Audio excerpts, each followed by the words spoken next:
It's my feel-good breakfast show. Now, it's an undeniable fact that social media has become an almost inextricable part of our daily lives, and it's partly because it really does act as a source of getting updates about the news, about events, and what your family and friends are up to. Now, this has placed so much importance on how we announce big milestones to our community, which could have an impact on how and why we approach these steps in real life. So today we're asking, are your relationship milestones all for social media? This morning we're joined by relationship expert and TEDx speaker Paula Quinsee to help us discuss this hot topic. And of course, we'd love to hear all of your comments as well. So head on over to our Facebook page, Expresso Morning Show SABC3, and drop a comment on the post. And we would love to hear from you. Paula, thank you very much for being here and helping us talk about this very important thing, because it really is. It really is. I mean, nowadays, just go onto any social media platform and you see lots of posts around relationships, milestones, big events, and sometimes even just the small little things like what you had for breakfast this morning. Very true. But how can it affect couples and how they respond to each other? Expectation versus reality, what we see on social media versus what is really happening in the relationship. Definitely, and there's a lot of research that's been done on this, and the stats are skewing more towards the negative impact that it can have on our relationships. There is a lot of expectation that, you know, we have to live the perfect life, perfect wife, perfect hubby, picture, you know, romantic relationship, that it is not real, you know, and I'm hearing a lot more people referring to Facebook as fakebook. Because of the expectation that everything is perfect, when reality is it's not like that. It can't be. Yeah. How would you say this kind of changes essentially, or has changed essentially from what we used to do back in the day? I mean, there were photo albums. You would write maybe a letter to a pen pal across the ocean or maybe somewhere in the country, and that was your way of connecting. But now, with the advent of social media and things being so readily available and so publicly available, how has that essentially changed human connection? So that's where the pros come in terms of social media does help us keep in touch, particularly with family and or long-distance relationships. Yeah. And you go onto your Facebook feed page every day, and you will have a memory from Facebook in terms of, here's a memory from your feed 3 years ago, 4 years ago, 5 years ago. So Facebook actually reminds us of those things. And that's a great way to look back on fun memories and events and times in your life. But nowadays, it's, I think, the intention and the agenda behind why are you posting on Facebook? Are you doing this because you want everybody else to see it? You know, for example, we were talking earlier about a gender reveal events. Nowadays, you have to get it picture perfect, ready for as that champagne bottle or that champagne cork goes off.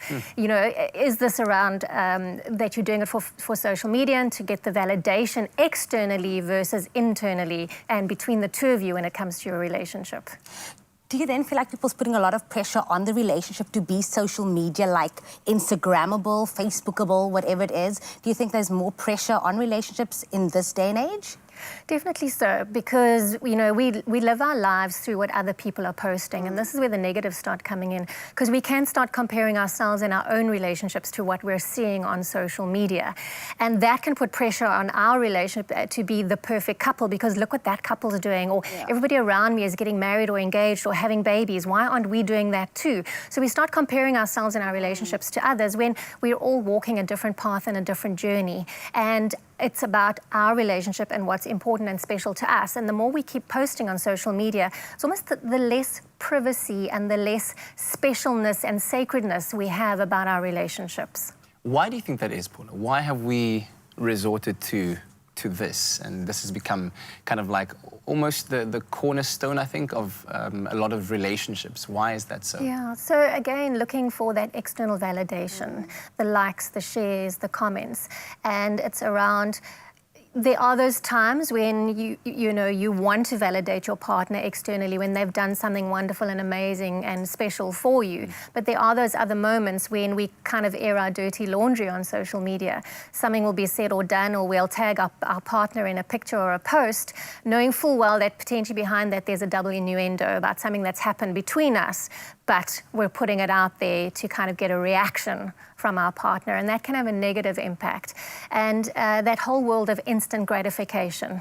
I want something and I want it now. Wow. Very great insights there from you, Paula. Thank you very much for that. And so that's the big question of your day. Are your relationships milestones all for social media? We'd love to hear your questions and your comments for our relationship expert, Paula Quinsee. So head on over to our Facebook page, drop a comment on the post, and we'd love to engage with you. It's my feel-good breakfast show. It's Monday, so we're talking all things relationships, and today relationship expert Paula Quinsee is in the hot seat to help us discuss the impact of posting relationships updates on social media as a couple. Now, we'd love to hear your questions and comments, so head on over to our Facebook page, drop a comment on this post, and we would love to engage with you. We already have so many social media comments that came through. Yeah. What are some people saying? So, Paula, Natasha here says, well, honestly, relationships that are all on social media and make out to be goals, in quotes, are putting so much pressure on the reality of being in a relationship. The social media platform gives you only the beauty of a relationship, where in reality, you have to go through difficult times. Even if you have been together for 20 years, I believe it took blood, sweat and tears to form a bond with another person. I will never idolize other people's relationships because to us, it looks like a dream. But for that woman or man, it may be hell. It is great to share your memories with other people, but the best moments are shared between two people if no one actually knows. What would you have to say about that comment? I think definitely, you know, some of the statistics from a divorce perspective that's coming out of late is that social media is one of the reasons cited for the relationship breaking down, because a lot of attention and focus is going away from the relationship and the couple and towards social media. It's almost like the third person in a relationship these days. And we are starting to lose those social skills around having real connection, particularly from a relationship point of view. Sure. You know, being able to spend real quality time. How many times do you go out to a restaurant and you see couples sitting at a dinner table, but one or both are on their phones? Well, yeah, that's true. You know, or even families sitting around the dinner table together. So I think it's important about, you know, remembering that every relationship is different. And it's what is important to you and valuable to you, and not what you need validation or potentially are seeking validation for externally. That's where you would then need to look at self in terms of, how do I feel about myself and my own self-esteem and self-worth and self-value and self-confidence, and how do we feel about each other and in our relationship as well? Yeah. A question that I have before we go to the next one, just to kind of latch on to what you're saying there, the notion that couples that post frequently about each other in reality are actually unhappy in the relationship, and that the direct opposite, that those that don't post regularly about each other are actually the ones that are happiest in real life. Is there any truth to that at all? So this is where the research kind of is 50-50 on this. For those that don't post about their partners, the sort of theory behind it is that they're not feeling that fulfilled, either ashamed or embarrassed, or that things are not going well in their relationship, so they'd rather not post about it. On the other hand, there's almost the overcompensation, that if I keep posting about my partner, my relationship, I keep putting it out there, that we have this fantastic, wonderful relationship that looks so happy all the time. But we know that that's not true from a real life perspective, because life is up and down, and our relationships are up and down. You're never ever going to be 100% happy all the time. It's impossible. You know, there are going to be those moments where you're going to have what I call speed bumps, where you're going to bump heads with each other and not agree on everything 100% and have arguments. But it's how do you work through those arguments in a healthy way? So deal with conflict healthily in your relationship. Take your time to get to know the person really well on a deeper level, not just a superficial level. A lot of the times, particularly in the early stages of a relationship, if you look at what happens from a chemical perspective in our bodies, the serotonin, dopamine, oxytocin and adrenaline, that in love feeling is unsustainable, because as we move through the different cycle when it comes to the relationship cycle, you know, in the beginning stages, we're on our best behavior. We're trying to impress. We're trying to get this person to fall in love with us and be with us and like us and accept us. And once we start getting to that stage where we are more comfortable with each other, we start letting our guard down. In other words, we stop being on our best behavior all the time. And we can then tend to be a little bit sloppier, a little bit this, a little bit that, because we now, our true self starts coming out.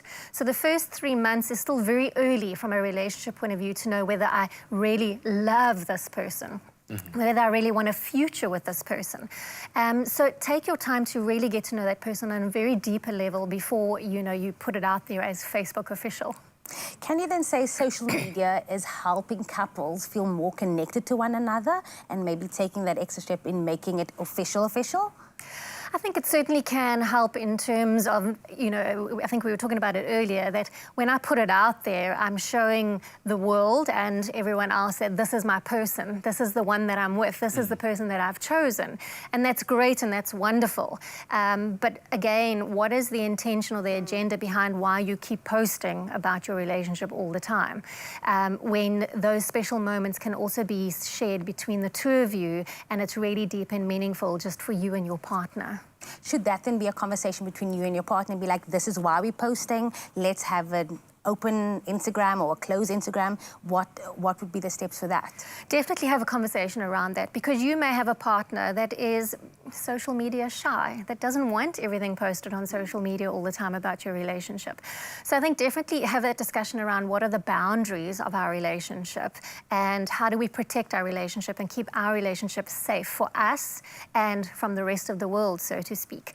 This is where transparency and honesty comes in. For example, simple things like passwords. Do we share our passwords to our accounts, our social media accounts? What is considered as good behavior, in terms of am I DMing or texting or chatting with someone behind the scenes? Am I looking up what my exes and my pasts are doing? So what are those boundaries for you and your relationship? Because we all have a past, let's be honest. But this is you and your relationship, and how do you create that strong emotional foundation for the two of you going forward? Wow, great insights there from Paula Quinsee, and of course addressing our question of the day, whether your relationship's milestones are all for social media. And we'd love to hear all of your comments for our relationship experts. So get onto our Facebook page, Expresso Morning Show SABC3. Drop a comment and we'll be back again continuing this discussion.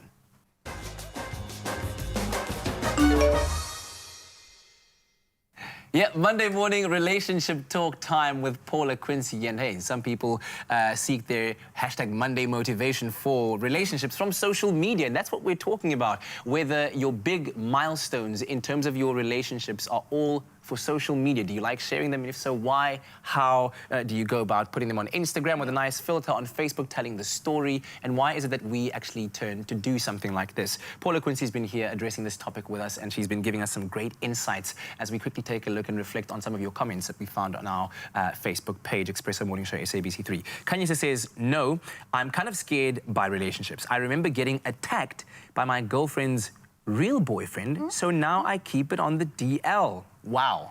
Okay, so that... Wow. What? That's a wow. That's a wow, because what does he mean by real boyfriend? I'm assuming Was he the side hustle? I'm assuming...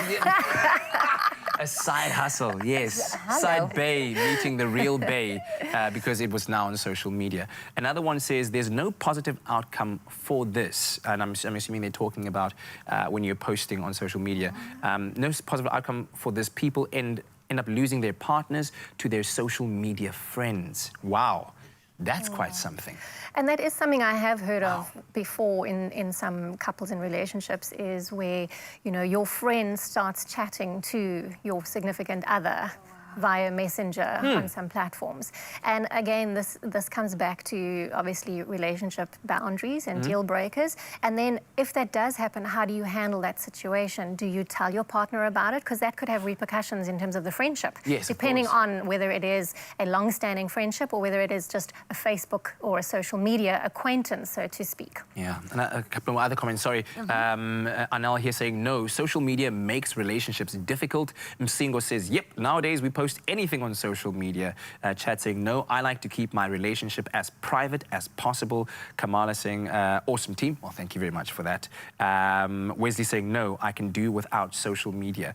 Do you feel like these days people are veering more towards the side of anti-social media mixing with my relationship, whereas before it was all about that? Yeah. And now people are starting to realize the dangers in having more of these open conversations before they take that step to make it Facebook or Instagram or Twitter official. Yeah, I'm definitely hearing more and more people closing down their social media pages or platforms because of what they term as the intrusion into their life, and then this whole peer pressure expectation around the life I should be living versus the life that I want to live or I choose to live for myself.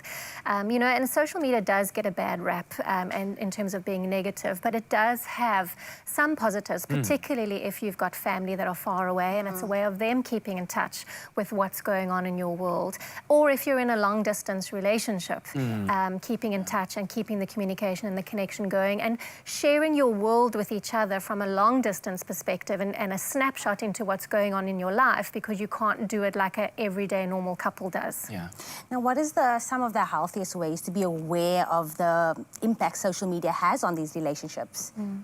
I think, first of all, you know, if you're starting to feel that you can't put social media down, particularly when you are spending time with your partner, or you constantly have to check social media, how many likes, how many shares, how many comments have you got, those are probably some of the red flags to look out for.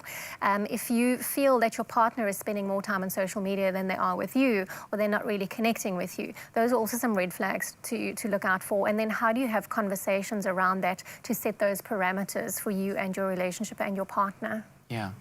You know, while reflecting on how social media could be absolutely good, and we're focusing on intimate romantic relationships versus the extended family and so on, why is it so important that we need to be careful of the perceptions that we are creating on social media about our relationships? Is that even something to be concerned about? Definitely. You know, particularly in the world of mental health and well-being, there can be that negative impact on us that can lead to anxiety and depression in terms of I'm not fitting in, I'm not at the level that my peers are at, my life doesn't look anything like those, I'm feeling left behind, or that you know, I haven't achieved as much as the people around me are doing and achieving based on what I'm seeing posted on social media. So it can have a definite negative impact on self-worth, self-esteem, self-value, which can also impact your relationship, particularly if one of you in the relationship is constantly comparing and measuring and benchmarking your relationship to what the rest of the world has out there. Sure. Go ahead, please. So, final words for you. Do you feel like in this day and age, is social media pro or con in your words? I believe that it is, it does have its good and it can be used positively. I think it's between you and your partner to discuss what those parameters look like and what healthy social media usage looks like for you and your relationship. Understanding where and what is important to you from a privacy perspective, from a confidential perspective, and what are some of the milestones that you would love to share with the rest of the world, being obviously your friends, your family that are particularly all over in different corners of the world. Paula, always wonderful to have you here and to be able to glean from your knowledge and experience. And we hope that you've enjoyed it as well and you found it enlightening, and understand that much of how we express or don't express about our relationships on social media can say a great deal about the status of them. But just be sure that you and your partner understand how you use this powerful tool, and it can, of course, end up being a meaningful way to interact with each other at the end of the day.